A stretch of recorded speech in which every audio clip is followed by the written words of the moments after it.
Olá, queridos amigos, queridos irmãos, aqueles que nos acompanham neste estudo online. Nós, do grupo Sueli Caldas Schubert, saudamos a todos para mais um encontro, onde estaremos estudando o capítulo intitulado Crimes Ocultos, capítulo 21 da obra Grilhões Partidos, psicografada pelo médium Divaldo Pereira Franco, através do espírito Manuel Filomeno de Miranda.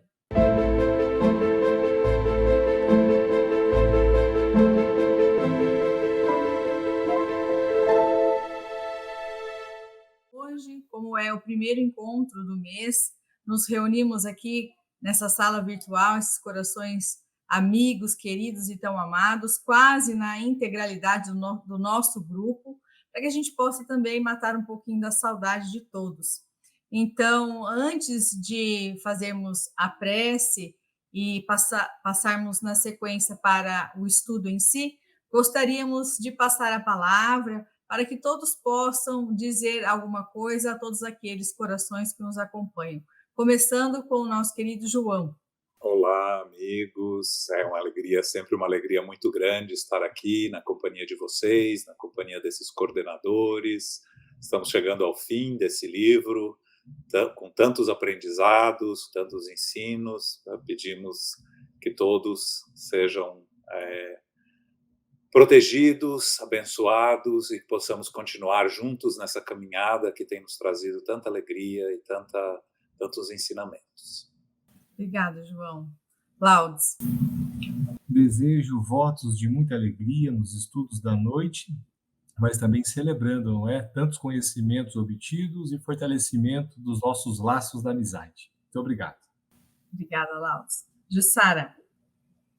Olá, queridos irmãos de jornada, que nós já nos encontramos tanto tempo juntos realizando esse trabalho, aqueles que estão mais perto, aqueles que estão mais longe, aqueles que vão nos ouvir agora, que vão nos ouvir depois. Eu trouxe um poema para vocês que recebi através de inspiração e especialmente então para essa noite. Eu agora sou um espírito endividado nas malhas do destino enredado, pelos erros e inequidades cometidos em nome do orgulho e da vaidade. Na sombra, muitas vezes, habitei, na desilusão e solidão chorei, e com a alma trespassada pela dor, como último recurso de réprobo, orei. Minha oração transpôs o véu denso e neste momento solene e intenso chega dos céus imensa caravana que me retira de minha chopana. Do abismo, muitos saíram e em grande alívio seguiram. Assim eu o fiz também, segui os mensageiros do bem. Eu agora sou testemunha do amor que rasga os céus para consolar a dor. Eu agora trabalho pelo divino, servir a Deus é meu destino. Belíssima poesia ou belíssimo poema, Jussara. Obrigada. Vânia. Olá, queridos amigos. É uma honra muito grande fazer parte dessa equipe e também tê-los como nossos assistentes, nossos estudiosos, estudando as obras de Manuel Filomeno de Miranda, esse espírito que aprendi a amar e admirar do fundo do meu coração, juntamente com as mãos abnegadas do nosso querido Divaldo Franco. Então, cumprimentando a todos, desejamos um bom estudo. Obrigada, Vânia. Lincoln. Olá, amigos, queridos, pela jornada já realizada e pela jornada que teremos por diante nesse mergulho que estamos realizando nas obras desse Espírito que nos traz essas notícias do mundo espiritual através do nosso querido Divaldo. Que tenhamos sempre o impulso de permanência neste grupo de estudos, porque é um investimento de tempo que vai se refletir na sublimação das nossas ideias, na formatação do nosso psiquismo para estarmos mais sensíveis aos nossos guias espirituais através dos conhecimentos que vamos recebendo. Muita paz a todos, que Jesus nos envolva. Obrigada, Lincoln. Marcelo. Eu me junto a todos os irmãos queridos que aqui trouxeram as suas reflexões e a este grupo, sem dúvida, que nos acompanha virtualmente, da mesma forma, mostrando a importância tão significativa de estudarmos estas páginas em conjunto, que nos trazem esclarecimento, que nos trazem elucidações tão especiais. Então, os nossos votos de muita paz, de muita alegria, de muitas realizações no campo do bem. Uma boa noite, uma boa tarde, um bom dia para quem vai escutar mais tarde. Obrigada, Marcelo. Vitor. Aos irmãos e irmãs que nos assistem, o nosso carinho, o nosso abraço carinhoso, principalmente quando a gente está chegando ao término de mais um livro da Lavra de Manuel Filomeno de Miranda, através de Divaldo Franco. Diversas pessoas têm nos dito como são importantes essas observações e esses estudos. Então, esperamos continuar com este gás, com esta proposta, dando continuidade às nossas pequenas reflexões e às grandes que estão contidas nos livros, que também deveriam ser compulsados ao longo do tempo. Obrigada, Vitor. Tânia. Olá, queridas irmãs, queridos irmãos. É uma alegria estarmos mais uma vez aqui para compartilharmos das nossas reflexões. E chegando à reta final deste estudo, eu diria a vocês: quanto aprendizado trouxe para a minha existência.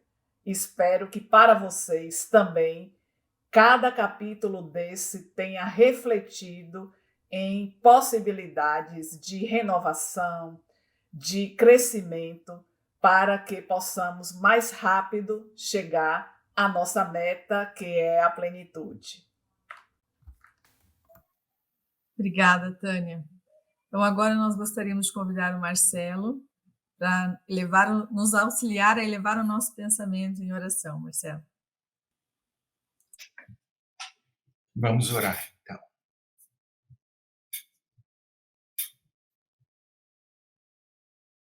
Senhor Jesus, abençoado amigo de nossas vidas, aqui nos reencontramos mais uma vez, Senhor, na Tua presença, te rogando as bênçãos necessárias para que, como sempre, este estudo possa nos trazer as elucidações necessárias e a consagração de mais um passo dado na busca da plenitude da consciência mais desperta.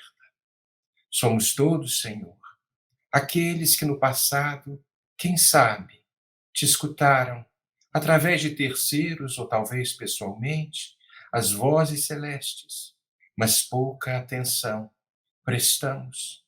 Hoje, através das páginas alcandoradas do Consolador Prometido, volvemos ao cenário do estudo, ainda talvez nas concepções mais intelectivas, para que o conteúdo emocional possa ser despertado e as grandes asas, as duas asas do espírito, possam alçar os voos necessários para um dia te encontrar. Bem-aventurados todos estes que se esforçam para vencerem-se, para que um dia a tua paz possa não mais ser palavra repetida, mas sentimento vivido e sentido, no íntimo de todos os nossos corações. Muito obrigado, Jesus. Muito obrigado, meu Pai.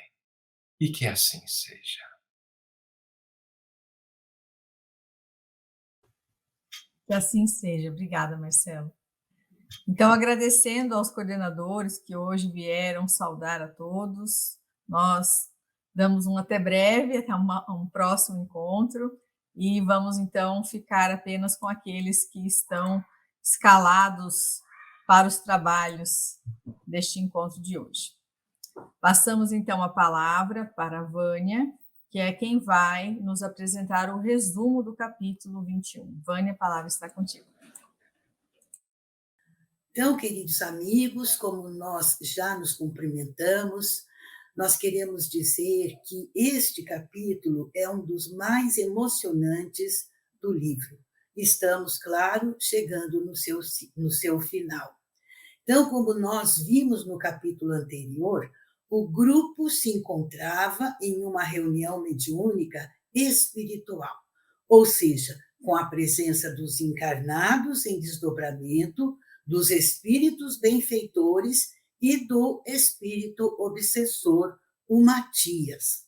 Então, nesta reunião, através dos recursos espirituais dos benfeitores, os envolvidos na trama recordam da reencarnação anterior. Muito importante.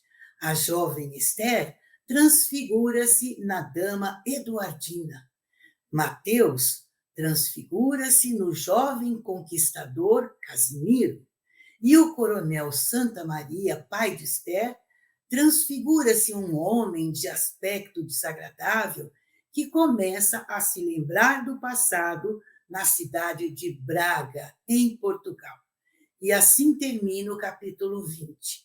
Mas a reunião prossegue, e agora, neste capítulo 21, que iremos narrar o que aconteceu.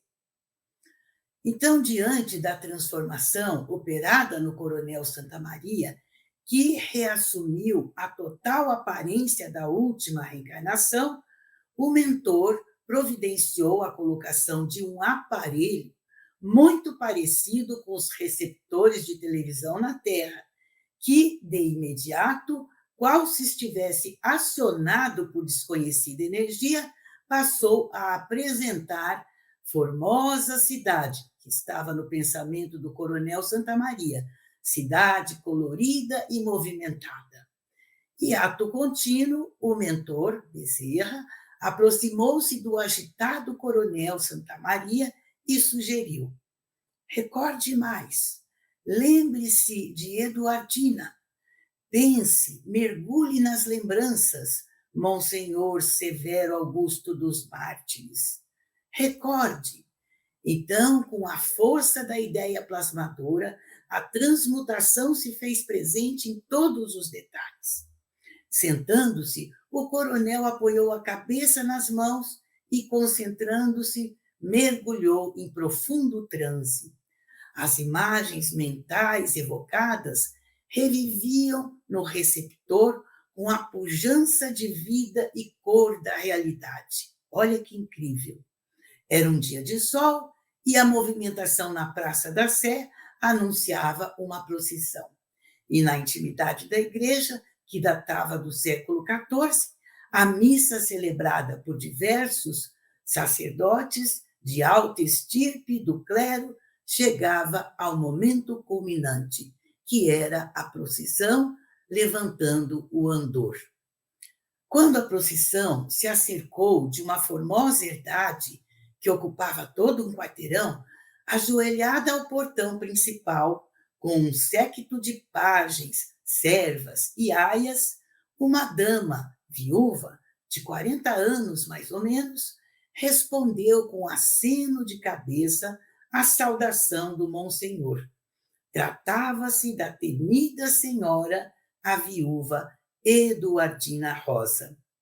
O velho sacerdote sorriu, pois ele estava fulminado por uma paixão mórbida pela senhora, e, embora a decadência orgânica dele, ele ainda não ultrapassava os 52 anos, jovem.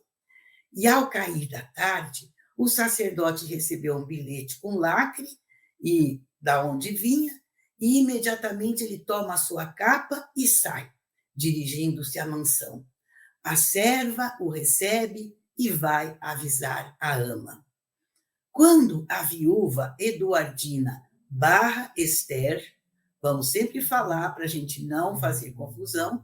Quando Eduardina aparece, o sacerdote beija-lhe as mãos.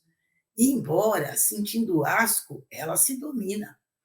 E ele diz que vim imediatamente assim que recebi o aviso. E ela responde: não há muito o que falar, Eminência. Estou disposta a voltar ao nosso passado, a tudo recomeçar e até mesmo a lhe pedir perdão. Eu vejo que me enganei. Eu não aguento derrotas. Estou morta moralmente e não suportarei o ultraje. A não ser, e ele diz, o que deseja que eu faça? Se me ama, conforme apregoa, que me lave a honra ultrajada. Mas como lavar a sua honra? Vingando-me a ofensa. Como não ignora, Eminência, não resisti aos encantos de Dom Casimiro / Matias, razão do rompimento entre mim e sua Eminência. Ele espoliou-me, e agora, após despedaçar meu coração, levando-me à humilhação, ele me disse duras verdades e com desprezo. Eu o odeio. Pagarei qualquer preço para alcançá-los. Alcançá-los? Indagou o sacerdote. A ele e a quem mais? E ela responde, a minha sobrinha, Maria do Socorro. Que tem ela a ver com o caso, a pobre rapariga, que mal desponta como mulher? E ela então diz, entregou-se a ele, traindo-me e desgraçando-me, porque será mãe de hediondo rebento do canalha. Deus meu, não será isso uma infâmia? Cale-se, sua eminência, e não me fale em pecado, castigo e penitência. Não a mim, não conosco, que nós nos temos utilizado da igreja para proveito próprio. Desejo vitória sobre os dois. Qual o preço que tenho que te pagar? Ele pensa um pouco e diz, o preço a pagar será a sua fidelidade a mim até a morte, pela morte dele, o desrespeitador. E ela? Pergunta Eduardina. Ela é sua sobrinha. Que deseja? Ela sabia do seu amor? É claro que sabia. Surpreendeu-nos algumas vezes e o tomou de mim com a sua juventude. E ele responde, sugiro, então, o encarceramento num convento de arrependidas. O que lhe parece? Aprovado. Então, eles apertam-se as mãos e brindam o plano macabro. E o benfeitor escreve, o conciliábulo funesto selava os destinos para o futuro, em compromissos demorados de dor e sombra imprevisíveis. Tudo isso veio à lembrança do coronel Santa Maria, que era o sacerdote. Então, nesse momento, Bezerra, que dirigia as lembranças do coronel, como o vice ofegante, recorreu aos passes de equilíbrio e fez que cessassem as lembranças, deixando-o despertar. E logo depois ele se acerca de Matias e sugere, recorde Casimiro, lembre-se de quando lhe chegou a precatória para apresentar-se ao tribunal. Sim, sim, diz ele, foi como aconteceu. Matias, espírito, né? E revivendo as ocorrências pretéritas, Matias passou a projetar no aparelho sensível as imagens retidas no inconsciente, enquanto ele se retorcia. O moço, esbelto e belo, veio à cidade de Braga para tentar a carreira eclesiástica, por lhe parecer rendosa e favorável à vazão dos pendores negativos que o dominavam, pois ele era leviano e se utilizava da sua beleza para seduzir as jovens mocinhas. Mas, tornando-se invejado, até mesmo odiado pelos mestres no seminário, e não suportando as disciplinas, adoeceu, conseguindo licença especial com posterior dispensa. Então, nesse período, por solicitação da família dele, lá em Leiria, hospedou-se na residência da viúva Eduardina Barra Esther, que era conhecida deles. Datava de então a vinculação infeliz dele com a senhora, recusando-se com ela a casar, conforme impunha a apaixonada amante, e já havendo seduzido a sobrinha, narrou-lhe a verdade, duramente, que ia unir-se à jovem por amor, a fim de limpar-lhe o nome e honrar o filho que iria nascer. Depois, então, de cenas lamentáveis com a dama, preparava-se para transferir residência de retorno à sua cidade, quando foi alcançado por uma intimação do Santo Ofício e foi encaminhado ao tribunal, sendo encarcerado para responder ao processo que se instaurava contra ele.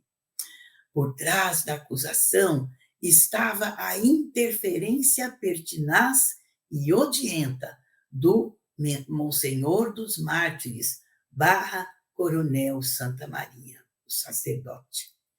Casimiro Mateus sofreu um julgamento arbitrário, sigiloso, e as torturas que sofreu reduziram-no a escombro humano e veio-lhe a morte prematura, antes mesmo de ser decretada a sentença. Durante as evocações, Casimiro Matias alternava lágrimas com ameaças, desespero com promessas de vingança. Logo após, então, Bezerra aplicou o mesmo recurso nas recordações da viúva Eduardina Barra Esther. E sua mente imprimiu a vingança contra a sobrinha, encaminhando-a a um convento de religiosas. E tudo isso aparecia na tela, viu, gente? E nesse convento de religiosa, que cuidava de jovens equivocadas e iludidas, nesse convento, lá em Lisboa, ela fez-se mãe, não vendo a filhinha que nasceu, encaminhada a outra confraria que se dedicava aos órfãos abandonados naquela roda de adoção que já ouvimos falar. Então, estavam agora reencarnadas. A filha órfã, essa que nasceu e foi doada, como a atual mãe de Matias, a senhora Josefa, e Maria do Socorro, a sobrinha de Eduardina, hoje como atual irmã de Matias. Tudo se reencontra. Então, na mente de Eduardina, que era Esther, novas imagens se formaram.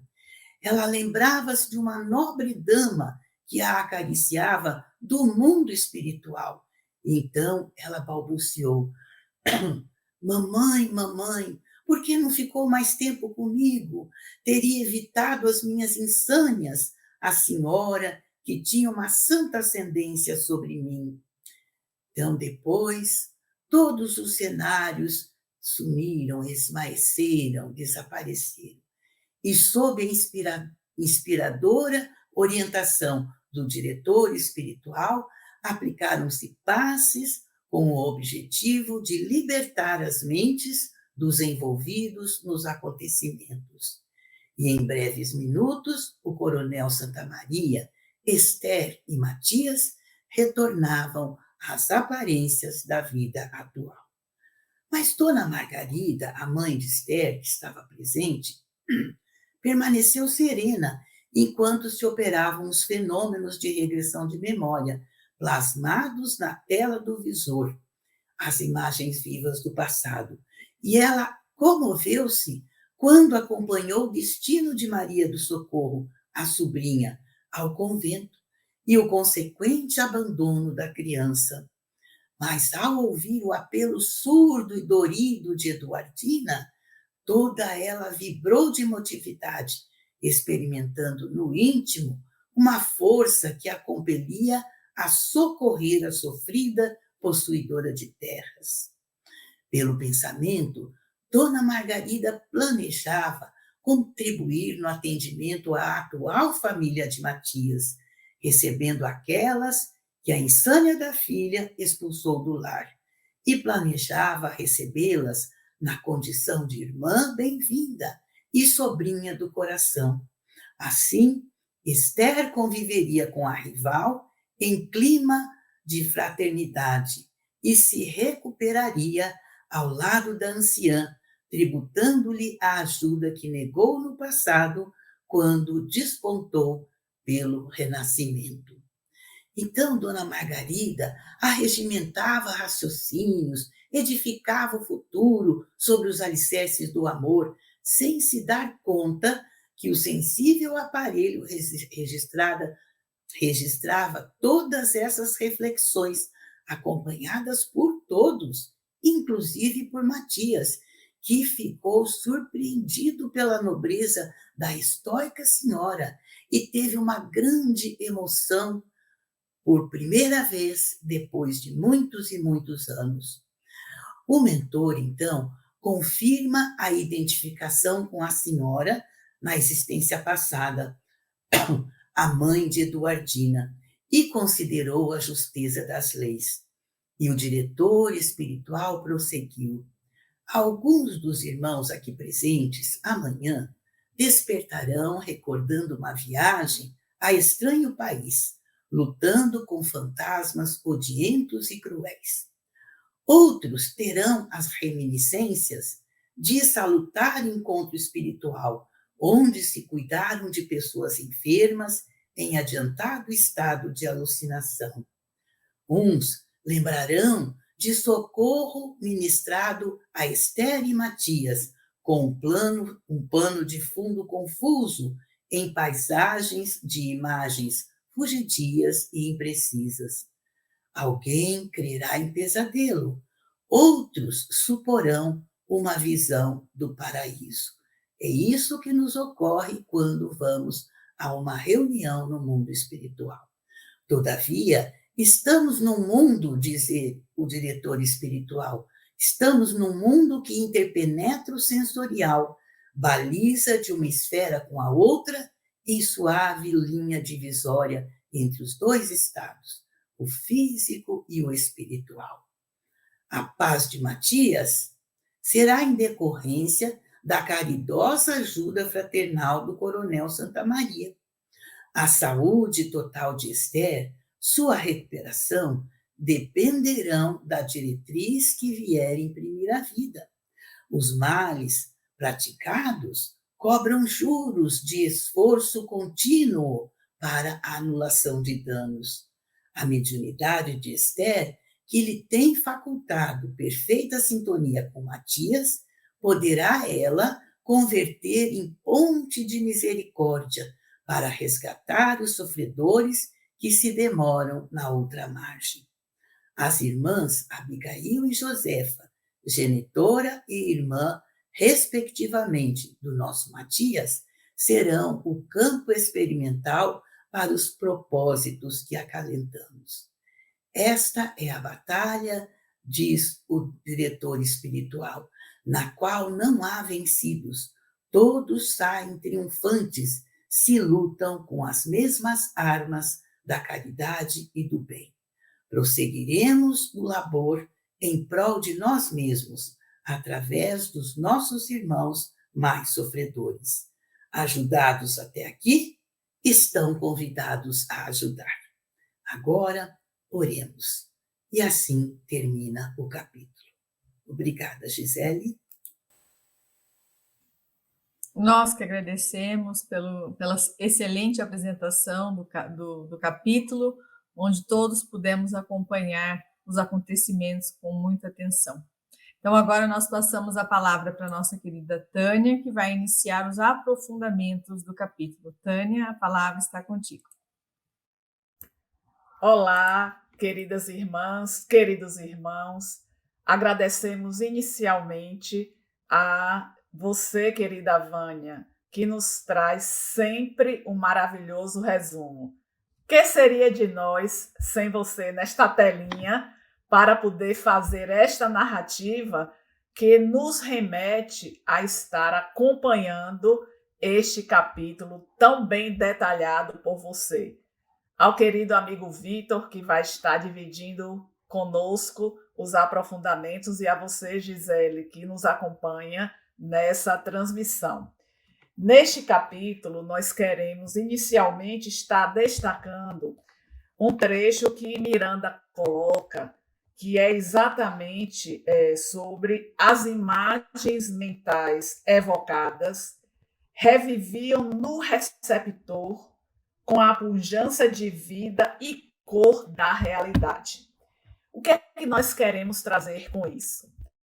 Nós vemos que o Coronel Santa Maria, Dona Margarida, eles estão encarnados e eles foram deslocados para o mundo espiritual em desdobramento e tiveram a oportunidade, junto a outros, inclusive Esté, também encarnada, para que houvesse a regressão a vidas passadas.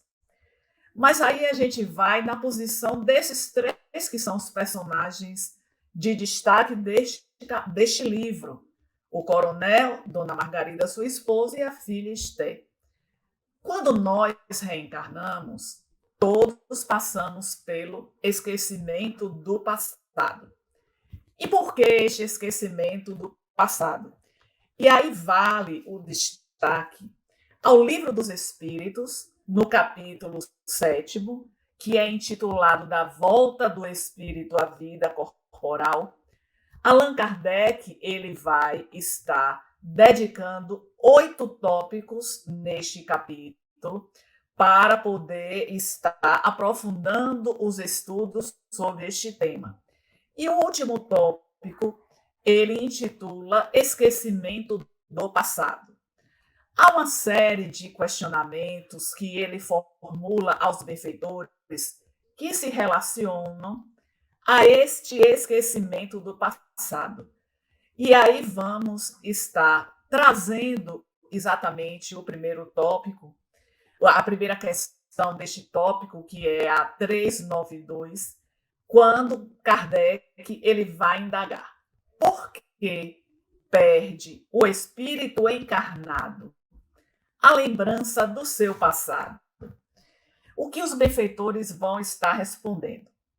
Não pode o homem, nem deve saber tudo. Então, esse é o primeiro ponto de reflexão. Esquecido do passado, ele é mais senhor de si. E aí vamos pensar, ao longo da nossa trajetória, em que passamos por diferentes vidas, quantas vezes nós infringimos as leis de Deus? É claro que também fizemos o bem. Não podemos estar desconsiderando que na nossa marcha evolutiva nós praticamos boas ações. Então, é esta lei divina que rege, é a condição de ser encarnado na Terra, que estabeleceu para nós este esquecimento do passado, por considerar que esquecendo mais convém a cada um de nós. Imaginemos, após esta narrativa que foi apresentada por Vânia deste capítulo, se Matias ele está reencarnado junto a Esté, junto ao Coronel Santa Maria, e com esta lembrança da ocorrência dessa existência, viesse à tona todo aquele desejo de vingança que, de fato, já se apresentava nele enquanto espírito que se utilizou de Esté para poder estar obsediando-a e provocando todo esse constrangimento na família. Porque o fato de recordar certamente vai produzir em cada um de nós esses choques morais quando nos deparamos com os nossos desatinos, com os nossos equívocos.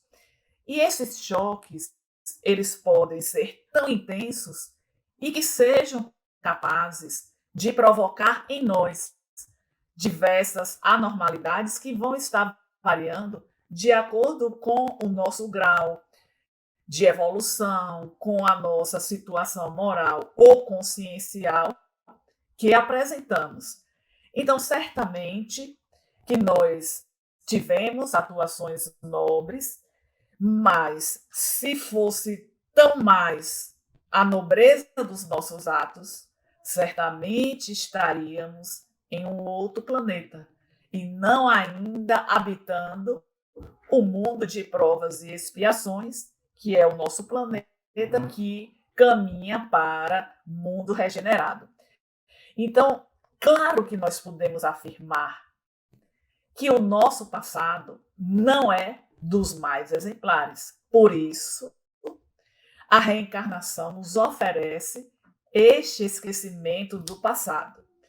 E nós que estamos conscientes da lei de causa e efeito, sabemos que as provas do nosso caminho, elas têm uma razão de ser que se alicerçam justamente nas ações do nosso pretérito espiritual.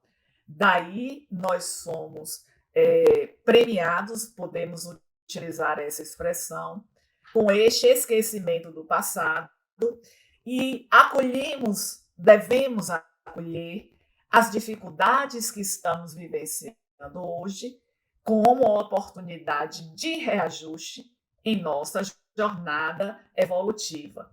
Então, aqui nós vemos neste capítulo que houve um propósito para esta regressão à vida anterior, para que pudesse ser feito um planejamento futuro. E quando vamos fazer a regressão, certamente, se tivéssemos esta oportunidade, como eu acredito que cada um de nós, em algum momento, no desdobramento do sono, tem esta oportunidade para poder reafirmar os seus propósitos, nesta revisão da tela, que foi apresentada como se fosse num cinema, estamos vendo os fatos que se deram com muita clareza. Vamos perceber quantos desatinos nós cometemos e que é preciso estar mudando o curso da nossa caminhada para que, de fato, possamos alcançar os propósitos que sejam coerentes com a lei de Deus. Aí eu queria fazer um destaque de um outro ponto narrado aqui por Miranda, quando ele diz assim: caminho longo todos devemos percorrer ainda antes do encontro com a felicidade almejada. Aí nós vamos pensar que cada um de nós, é claro que almejamos incessantemente alcançar a felicidade. Quem não a busca? Mas também nos afastamos constantemente desta felicidade em virtude das escolhas que estamos a fazer pelas nossas ações contínuas no cotidiano. E aí lembramos de uma questão que eu gosto bastante de O Livro dos Espíritos, que ela está apresentada na terceira parte, no primeiro capítulo, que é da lei divina ou natural, quando Allan Kardec, na questão 614, vai indagar como se deve entender, definir a lei natural. E aí os benfeitores vão responder que a lei natural é a lei de Deus. Ponto. E aí segue dizendo que é a única verdadeira para a felicidade do homem. Ora, se todos nós almejamos alcançar a felicidade, então precisamos seguir a lei divina. Aí vem o questionamento. Estamos seguindo a lei divina? Mas quando eu faço uma reflexão da minha vida atual, eu estou de fato com os meus passos pautados na lei divina. E o que fizemos anteriormente? Esses passos também foram pautados Aí vai seguir os benfeitores ainda nesta questão, dizendo que indica para nós o que nós devemos fazer ou deixar de fazer. E aí finaliza dizendo que nós só somos infelizes quando nos afastamos da lei divina. Então aqui nós encontramos o caminho que deveremos percorrer para o alcance dessa felicidade, que é uma meta de cada um de nós. E sabemos que é na oportunidade da reencarnação que vamos refazendo os nossos caminhos. Diz para nós a benfeitora Joana de Ângeles que ninguém reencarna sem que haja um objetivo psicológico para que possamos refazer os nossos caminhos que percorremos de maneira equivocada. Então, qual é a necessidade que temos que ter no nosso cotidiano de aproveitar esta bênção da reencarnação? Com sabedoria, no trabalho edificante, através do estudo, não somente do Evangelho da doutrina espírita, mas também do estudo de si mesmo. Tudo isso vai nos habilitar a formar um patrimônio de felicidade que não podemos imaginar. E aí vem a reflexão: o quanto de fato estamos nos dedicando ao trabalho edificante, estamos caminhando com sabedoria. E aí vai um alerta para o desperdício deste tempo da nossa jornada evolutiva, porque quando estamos no caminho, que deixamos passar as oportunidades, não conseguiremos recuperar a hora que passou, porque ela não retorna. Qual a água que corre sobre a ponte é uma frase da benfeitora no livro Vida Feliz, da benfeitora Joana de Ângeles. E aí vai Miranda nos dizer que para quem está reencarnado, cada minuto é um desafio no corpo. Quem não vive desafios? Todos nós, cada qual com aquilo que nós chamamos o nosso calcanhar de Aquiles. E aí vamos pensar que esses desafios são as oportunidades de exames que somos colocados, que somos submetidos nas provas da vida, daquela etapa que ficou momentaneamente pendente, daquilo que havíamos assumido e que não conseguimos dar conta. E aí lembramos, porque Miranda vai fazer um destaque a respeito da vigilância neste capítulo. E que quem não se lembra de quando Jesus nos faz o convite, está na narrativa do evangelista Mateus, capítulo 26, versículo 41. Vigiai e orai, para que não entreis em tentação. O verbo vigiar, ele significa observar e manter uma atenção devida a determinado fato, a determinada coisa. Então, nós precisamos de vigilância em vários aspectos da nossa existência. Vigilância com relação aos nossos pensamentos, vigilância com relação às nossas palavras e aos nossos atos. E aí vamos fazer, uma viagem. Em quantas circunstâncias da nossa existência nós somos tomados pelo pessimismo, que vai se instalando bem devagarzinho, tomando conta da nossa mente. E sem que percebamos, ele vai e continua. E daí vem a necessidade de estarmos atentos ao que povoa a nossa mente. E quanto tempo estamos permitindo que a nossa mente se mantenha naquele padrão de pensamento. É o que Miranda está falando sobre a vigilância. Então, se nós somos vigilantes com a nossa jornada evolutiva e percebendo que o pessimismo está tomando conta de nós, não vamos estar permitindo que ele permaneça. E aí, muitas vezes, nós ouvimos: ah, mas você não sabe da dificuldade que eu estou vivendo, você não entende o desafio que eu me deparo.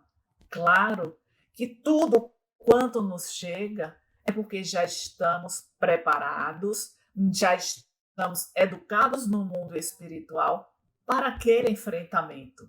Então, não podemos pestanejar e dizer que aquilo está pesado e deixar que o desânimo, que o pessimismo tome conta de nós. A vigilância é uma oportunidade, é um convite da vida para a reflexão sobre nós mesmos, sobre as nossas predisposições íntimas e verificar o que precisamos estar modificando a cada dia para atender aos propósitos que nos foi estabelecido para a presente existência, aceitando as situações que são desafiadoras como oportunidades de crescimento.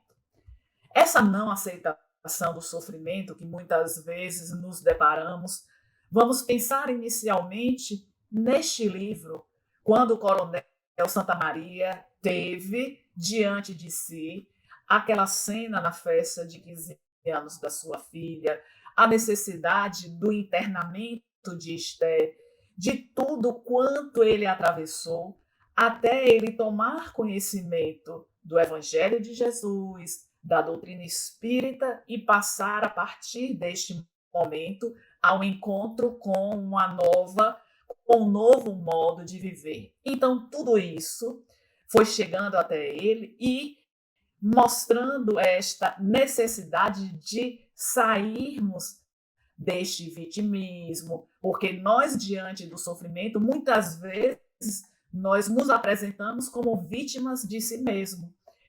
E essas reflexões que devemos fazer a cada instante vai melhor nos levar à condução nesta trajetória que estamos a atravessar, que nada mais significa como a oportunidade da nossa libertação.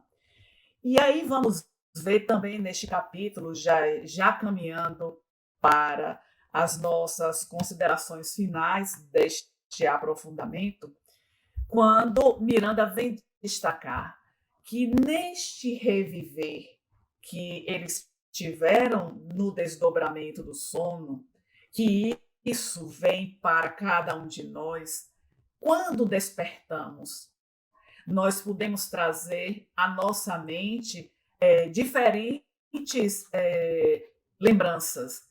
Então, aqui Miranda vai dizer: uns lembrarão de um socorro que foi ministrado a Esther. Alguns vão estar tendo a ideia de que tiveram pesadelos. Quantas vezes nós, até durante o próprio sono, acordamos com aquela impressão de que foi um pesadelo? E nada mais significa de que foi uma oportunidade de estar revivendo um passado que foi dolorido, que foi sofrido para nós. E aí vamos ter o despertar com esta impressão, com esta sensação. Às vezes também temos a recordação, conforme está trazendo aqui, de uma viagem que fizemos, né, a um país estranho, e nesta viagem estamos lutando com fantasmas. E tudo isso precisa ter a nossa atenção, porque quando Allan Kardec vai estudar em O Livro dos Espíritos a respeito do sono e dos sonhos, tem várias perguntas também. Na questão 402, há uma resposta que os benfeitores trazem quando eles vão assinalar a respeito dos sonos inteligentes. O que seriam esses sonos inteligentes? Quando nós temos a possibilidade de encontrar com os espíritos superiores que vão estar nos orientando, que vão estar nos conduzindo. E esses sonos inteligentes, eles nos auxiliarão no momento do desprendimento através da morte do nosso corpo físico. Então, todos nós precisamos trabalhar com vontade, com desejo de que este momento do sono ele seja um momento muito favorável, não somente para os trabalhos que vamos desenvolver, porque no próprio Livro dos Espíritos nós vemos que os benfeitores respondem que o espírito trabalha assim como o corpo, mas o quanto precisamos nos preparar durante o sono, que isso é uma oportunidade de estarmos trabalhando para o momento da nossa morte. Então, que possamos ter esses sonos inteligentes, que são os encontros com os espíritos superiores, que vão estar trabalhando conosco aquilo que eles consideram como necessários para o alcance dos nossos propósitos, e isso certamente será renovador para nós, será impulsionador para a nossa marcha ascensional. Com isso, com este sono inteligente, com esta oportunidade de estarmos mantendo esse diálogo no mundo espiritual, nós remetemos a cada um de nós a reflexão do que estamos fazendo nestes momentos que precedem ao nosso sono, que é o momento do repouso do nosso corpo, e o quanto isso foi importante para o preparo do futuro daquela família, para que Esther pudesse estar se desvinculando daquele processo obsessivo, que é justamente o que nós teremos no segmento para a finalização dessa obra, que é tão importante e que aqueles que ainda não tiveram a oportunidade de fazer a leitura, nós fazemos um convite que ainda é tempo, ainda teremos pela frente mais 3 capítulos para a finalização e a hora de recomeçar é agora. Então, são essas as nossas considerações, Gisele, nos primeiros aprofundamentos. Gratidão, Tânia, pela sua excelente contribuição, que nos gerou muitas e valiosas reflexões. Agora nós vamos passar a palavra para o querido Vitor, dar continuidade, então, ao nosso estudo de hoje. Vitor, a palavra está com você. Muito obrigado, Gisele. Agradecendo também a Tânia pelas exposições que vão nos facilitar também nossa compreensão, e também fazendo coro com a Tânia, vamos dizer assim, a maravilhosa oportunidade que a Vânia nos brindou com o seu resumo, que parecia que ela estava contando realmente uma história para a gente ia acompanhando, né, as palavras dela, narrando com muito carinho aquilo que ela trouxe para nós. Eu vou pegar um trecho em que, no capítulo 21, quando as tratativas da equipe espiritual, que era capitaneada por Bezerra de Menezes, no atendimento à família do coronel Santa Maria, no tocante ao desenvolvimento de algumas situações que eram necessárias para esclarecimento daquele conjunto de espíritos que visariam a reharmonização de seus laços face a um projeto inicial de uma futura reencarnação. Era uma prévia, um esboço assim bem primário daquilo que se pensava de um mapa de tarefas com relação àquele grupo que se teria vinculações, como foi muito bem dita pela Vânia. Então, no caso, Abigail, que era mãe de Matias, ainda reencarnada, e a sua irmã Josefa seriam auxiliadas pelos pais de Esther, né, o coronel e a dona Margarida, que oportunamente a Esther receberia o Matias como filho. E seria um esboço assim, né? Porque dessa forma, tanto a Abigail como a Josefa estariam agregadas já à família do Matias, agora sendo neto, né, do próprio Monsenhor ou do Coronel Santa Maria, e assim o grupo vai se harmonizar. Ou seja, o coronel, que era o Monsenhor, recebe como avô o Matias, que era o Casimiro daquela época, sob a maternidade de Esther, a antiga Eduardina.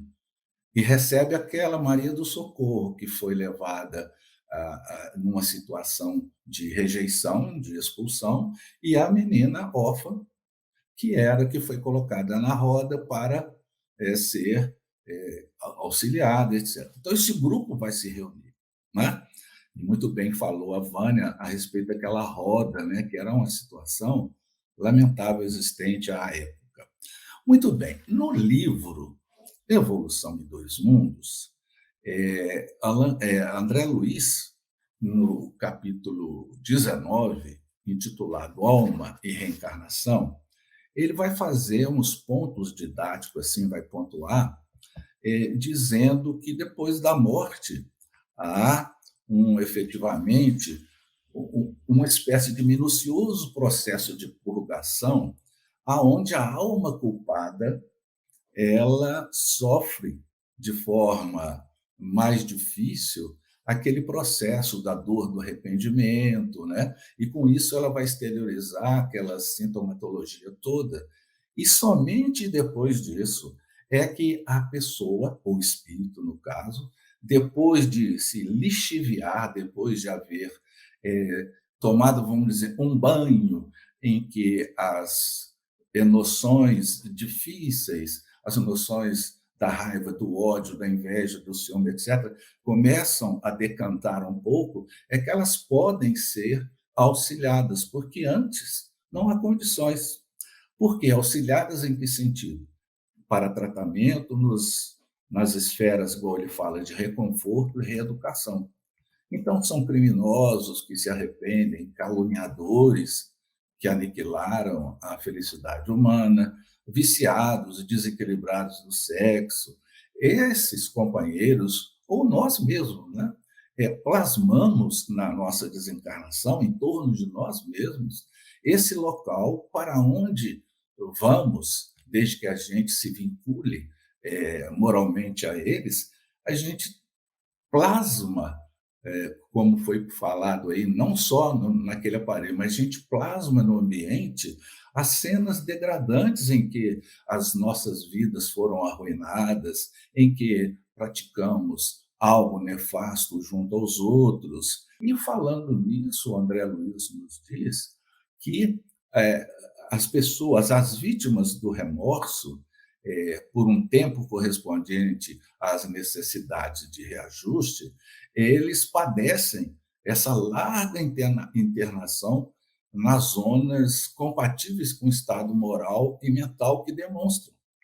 Então, diz ele que o inferno, é uma expressão até interessante, pode ser contada como um imenso cárcere hospital, né, em que a diagnose terrestre encontrará realmente todas as doenças catalogadas na patologia comum, inclusive outras doenças, né, nascidas de profundas disfunções do nosso corpo espiritual, e muitas vezes são nutridas essas disfunções pelas formas, pensamentos que a gente emite de forma torturada, classificáveis por larvas mentais de extremo poder corrosivo e alucinatório, em que se imprimem nas tecelagens sutis do nosso corpo espiritual e que são transferidas para o corpo físico na faixa do renascimento.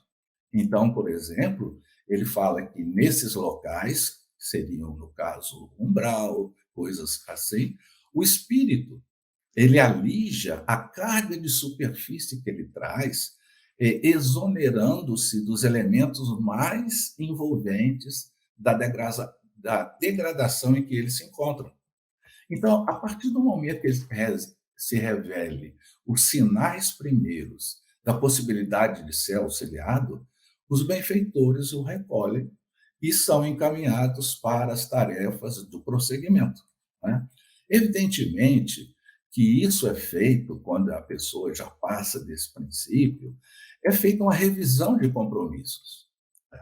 E tanto é que quando o benfeitor Bezerra de Menezes ele está dirigindo aquela reunião, ele não está nada mais, nada menos que evocando aquelas situações do passado para que aquelas circunstâncias que estavam um pouco adormecidas pudessem vir à tona consciencial, mesmo que depois, quando acordar, eles não se lembrariam, mas como entidades espirituais estão coerentes, sabedores, conscientes daquilo que foi exposto, porque eles viram, ouviram e verbalizaram e assumiram aquelas condições em que eles vivenciaram, né?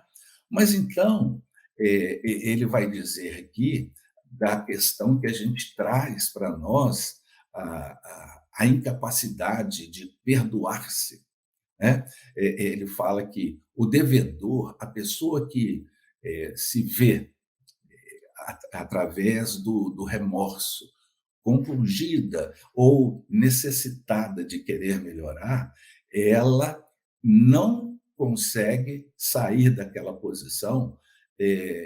Por quê?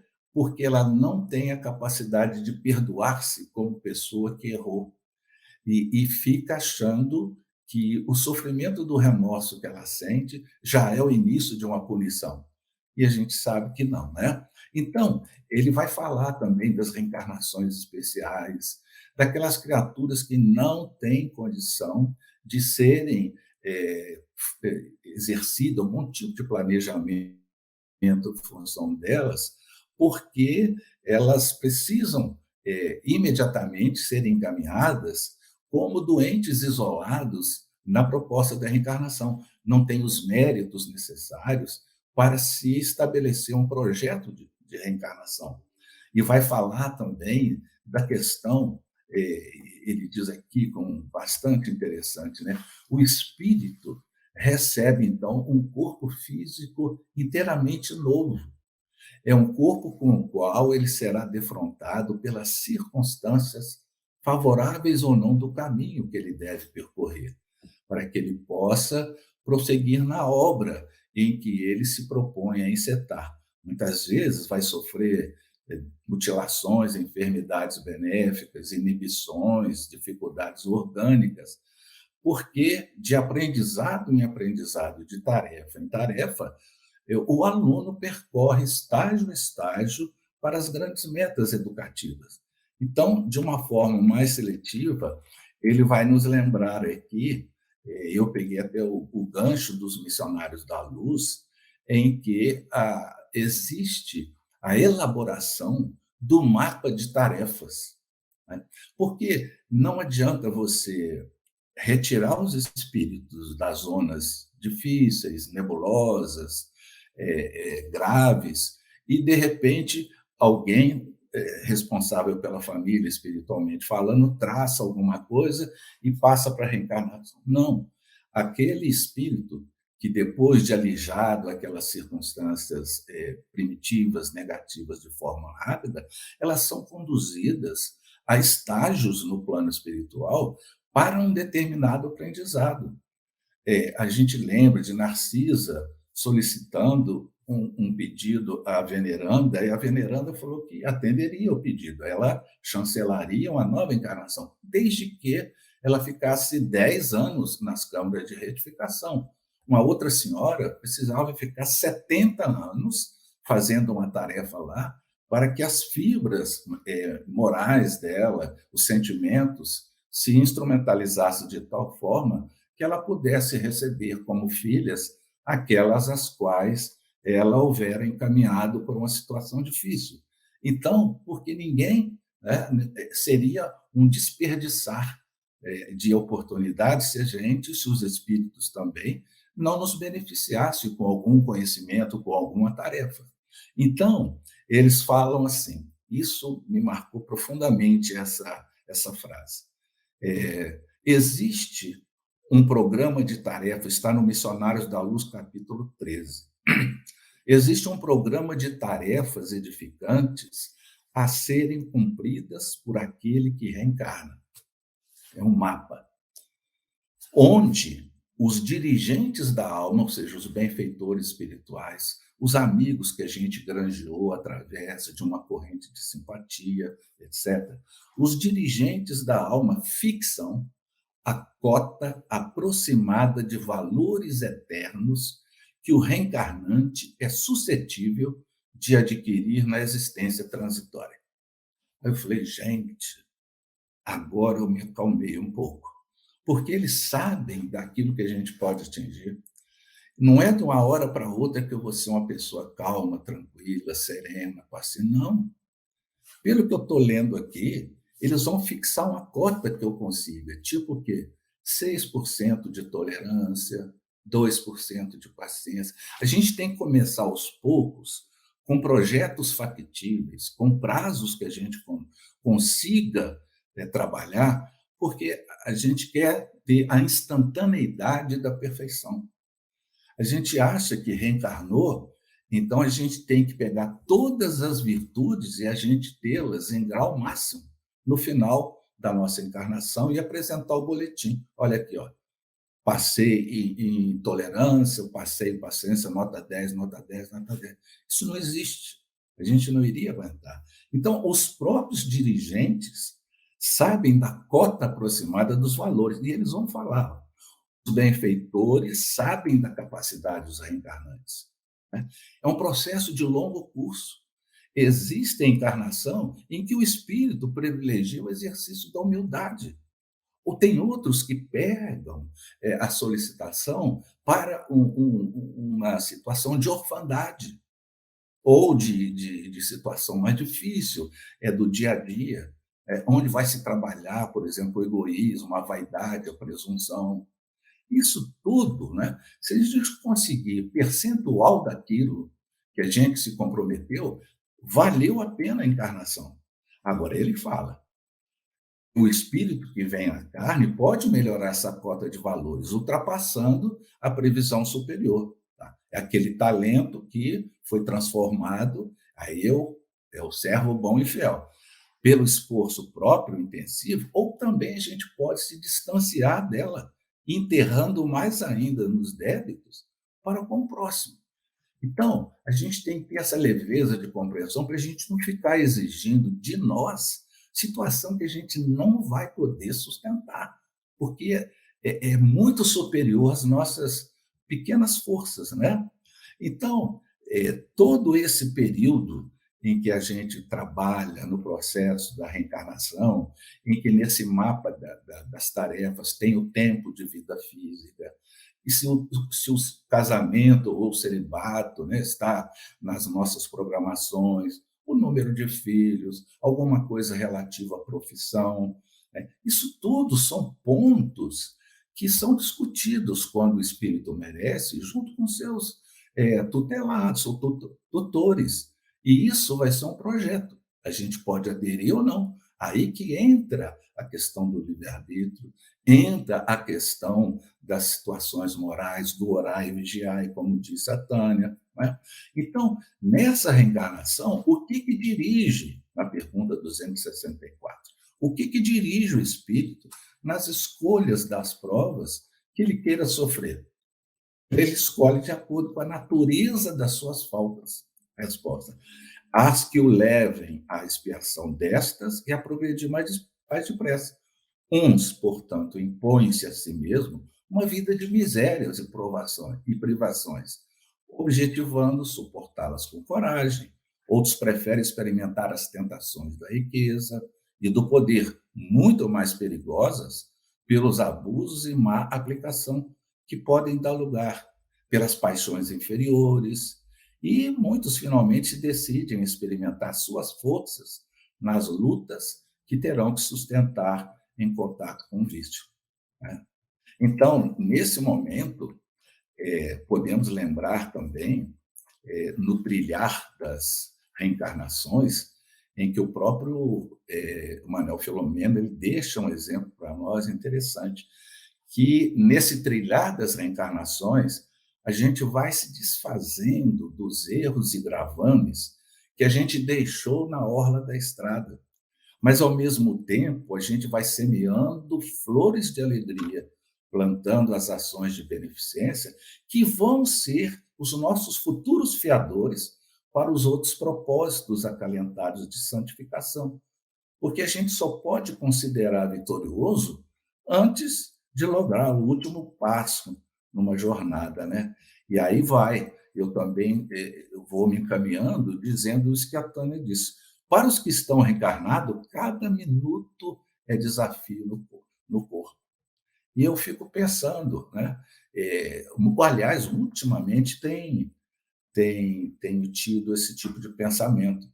Está na hora da gente não ficar pensando que a gente é eterno.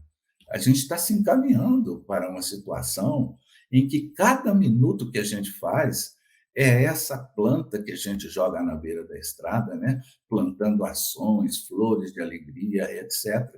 E com isso a gente vai se acerenando e qualquer momento que a gente vislumbra uma situação melhor do que a gente estava, já é um ganho espetacular. Então, eu também encaminho agora para a parte final, dizendo que é muito valioso, e não é à toa que no nosso processo reencarnatório de agora, estou dizendo para todos nós tenhamos como bênçãos de suporte para enfrentamento dos nossos problemas a doutrina espírita.